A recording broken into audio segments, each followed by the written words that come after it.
Hello, everyone, and welcome back to the Nonprofits. So we have a Herculean article to go over. Our friend Kevin Sorbo is being persecuted, and he is so sad. He's a sad little boy. This article comes from what looks like to be from boingboing.net by Mark Frauenfelder, and this was published on August 21st. And, everybody got your tissues. This is very sad. Mr. Sorbo claims that Hollywood has blacklisted him for faith in politics. So because he's a Christian, that is why he's not getting roles. And, we can all let's all have a moment of silence for Kevin. Let's all do it. Oh, poor Kevin. Okay, that's done now. So I'm over it. Hey, Tim, do you want to talk about Mr. Kevin Sorbo? Oh, gosh, yeah. So it's the actions have consequences, people pretending like their actions shouldn't have consequences again. Kevin Sorbo is insistent that the reason he's not getting any work anymore is because of his faith. And he points to people like Tom Hanks. He's a Christian too, and he gets lots of work. So what's going on? It must be that I'm so open about my faith. Well, maybe the reason Tom Hanks can also be a Christian and be successful in Hollywood is because he doesn't tweet asinine shit like, why do we still have monkeys if evolution is real? Something that Kevin Sorbo has tweeted. That the January 6th rioters were leftist agitators, something that he has tweeted. Why do shootings happen in gun-free zones? Something that he has actually tweeted. Guns aren't to blame for gun deaths for some reason. His Twitter is nothing but Sorry, my brain just broke a little. Okay. Sorry. Sorry. Keep going. It's okay. Kevin Sorbo's Twitter is an endless waterfall of brain dead takes, lacking nuance or any kind of critical thought. He's like the kid in school that purposely tries to agitate everyone and then acts shocked when no one likes him. People like him will never realize that it's not that you're Christian that's preventing you from having success in Hollywood. It's that you advertise your idiotic, unresearched, unfactual opinions every 2 seconds to anyone who will listen. And the people who do listen are moronic secessionists bent on civil war. Jimmy? Tim, I think you're wrong. You're wrong on this one. I mean, this is Hercules we're talking about, okay? The son of Zeus, right? And just like the Christians, the small cult that were persecuted for challenging law and order, the son of Zeus, he's being persecuted for challenging law and order, right? Yeah. This is a dumpster fire. Okay, I see Kevin Sorbo on Twitter, and I remember when I first started seeing him, I was like, "Oh shit, Hercules!" And then I said, "What the hell happened to Hercules?" I had no idea. I had no idea that he completely deteriorated. It's that red pill, man. It's the red pill. The red pill is full of lead. Strong with this man. Yeah. Kevin Sorbo is just like an old child actor. His fame just ruined him, I don't know. Maybe his brain just went off the deep end. But I've seen countless times where like really talented athletes are cut from teams, actors, entertainers. Nobody wants to work with them. Essentially blackballed, and that's just what's happening to Kevin Sorbo. I mean, he has to face the facts, and it's not because of who he supports or what he says. Although it is, we have to remember that he is a shitty actor. And so those are my thoughts. Raphael, what say you, sir? Yeah, so I have no idea really what he's even talking about of not getting like roles, because if you look at his Wikipedia, he's been in like 24 films since 2015.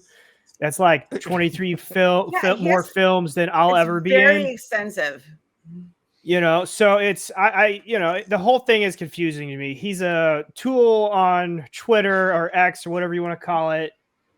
But I think there's a much more deeper, like Jimmy ended on, the difference between him and Tom Hanks is Tom Hanks is a world-class actor, and he is known for playing Hercules 25 years ago.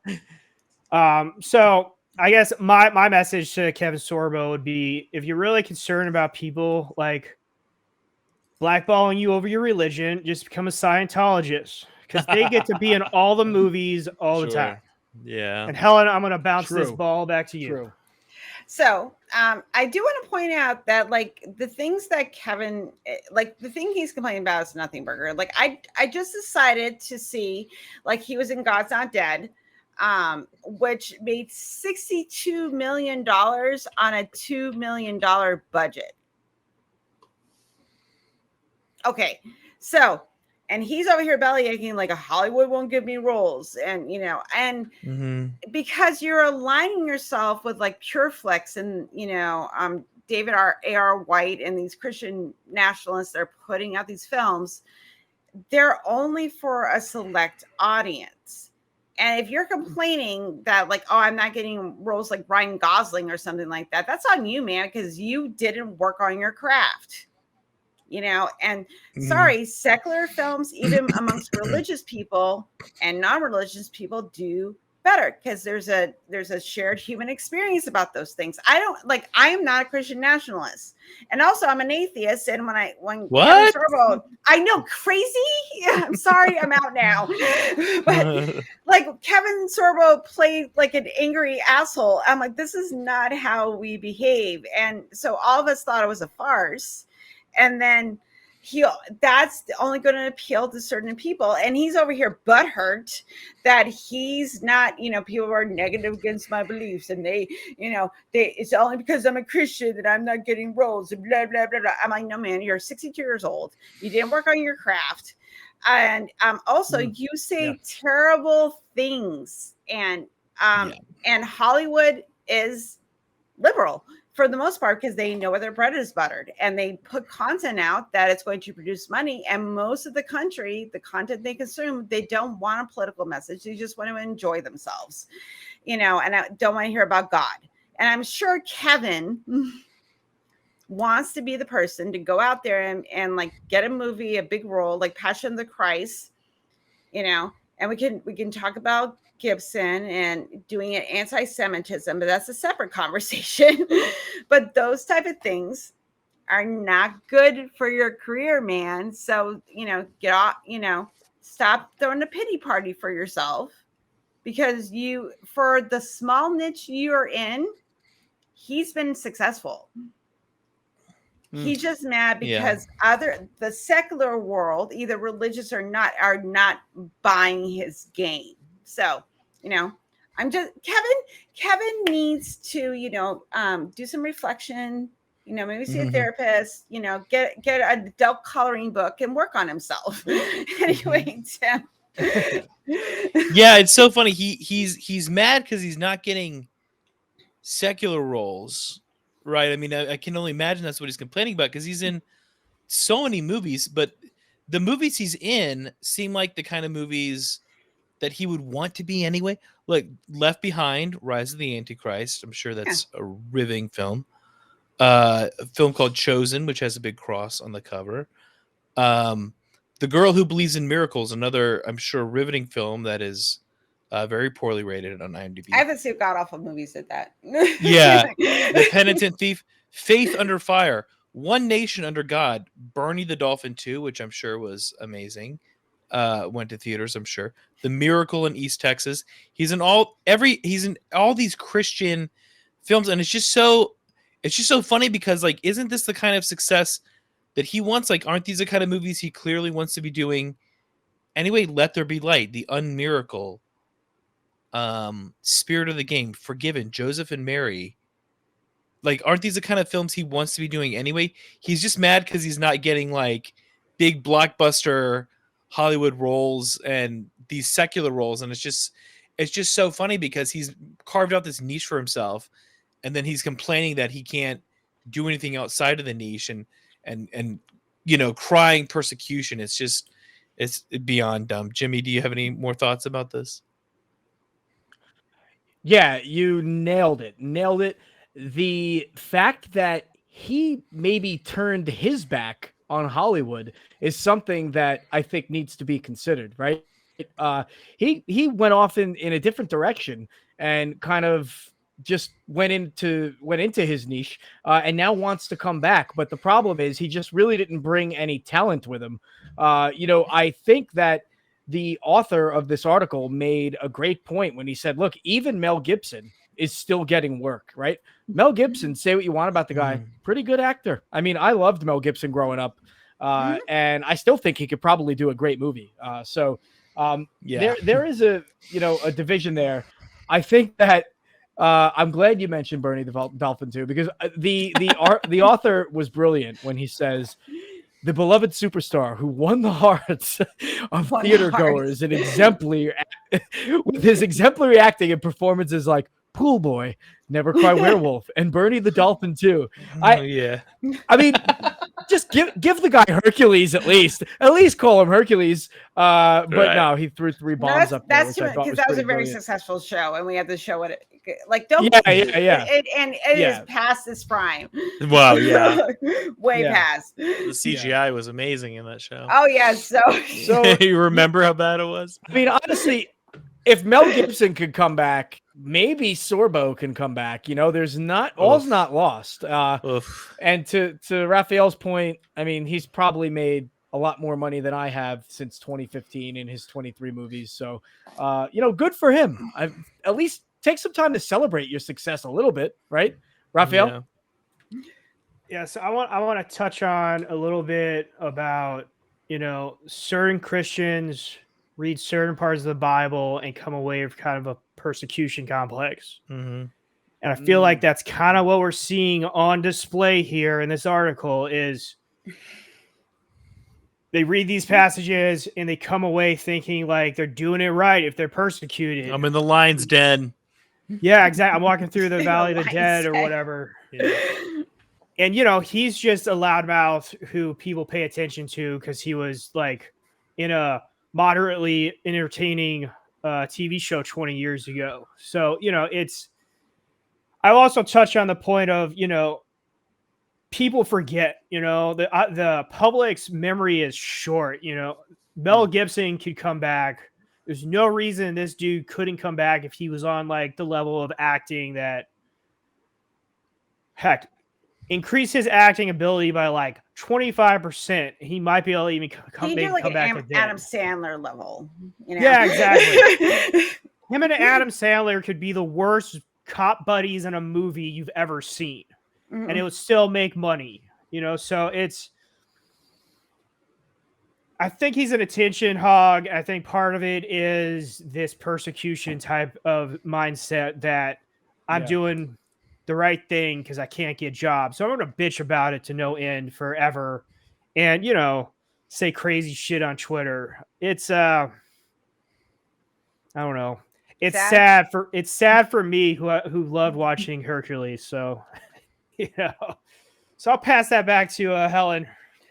I do appreciate the point you made of like if he actually worked on his craft, like because just like anything, and any good actor will tell like how they got so good. It was because of practice. They had good teachers and they devoted their time to get really good at what they do, and that's why it looks easy. And I think Kevin got lucky. He had a few really good roles where he was making money, and from that perspective, I think he's jealous. Like he's a little jelly because there are people younger than him that are getting these very big roles in blockbuster movies and really good dramas and comedies on TV, and he can't because like you have to think like. Bryan Cranston is in his age group, and he is a phenomenal actor.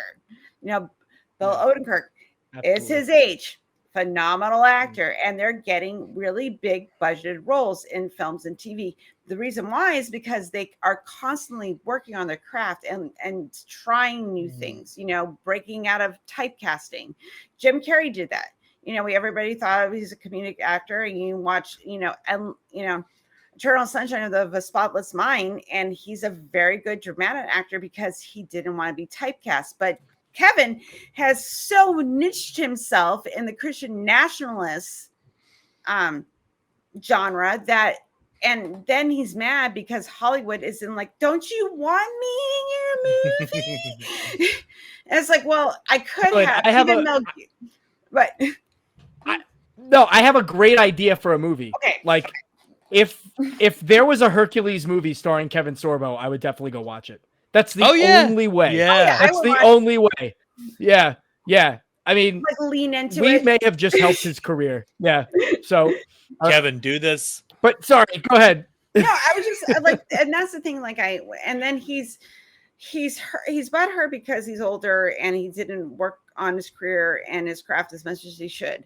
And then he has this Christian nationalism, I'm being persecuted, complex that comes along with it. And then he goes on, X or Twitter or Elon's, dystopia, whatever you want to call it. And then he starts complaining and then saying things like, the Capitol rioters were patriots and, and he's going to own the libs and all this. It's like, okay, now you're a joke, because nobody's going to take you seriously. You're just mad. You're just a mad, sad little boy that isn't getting attention. And, you haven't grown out of toddler stage. You're 62 years old and you're acting like a 4-year-old. Like just Ridiculous. make the Hercules movie. I say put Hercules in the modern age. Hercules is at the January 6th riots, right? He refuses to get the vaccine. He has to fight Kevin Fauci with a sword. Maybe Xena comes and helps him. I think this could work. I think this is good. No, Xena's going to side with Fauci. Oh yeah, for sure. We Xena can cannot CGI her in. against Fauci. No, yeah, Lucy Laws has put Kevin in attacks on Elon's dystopia. So Yeah.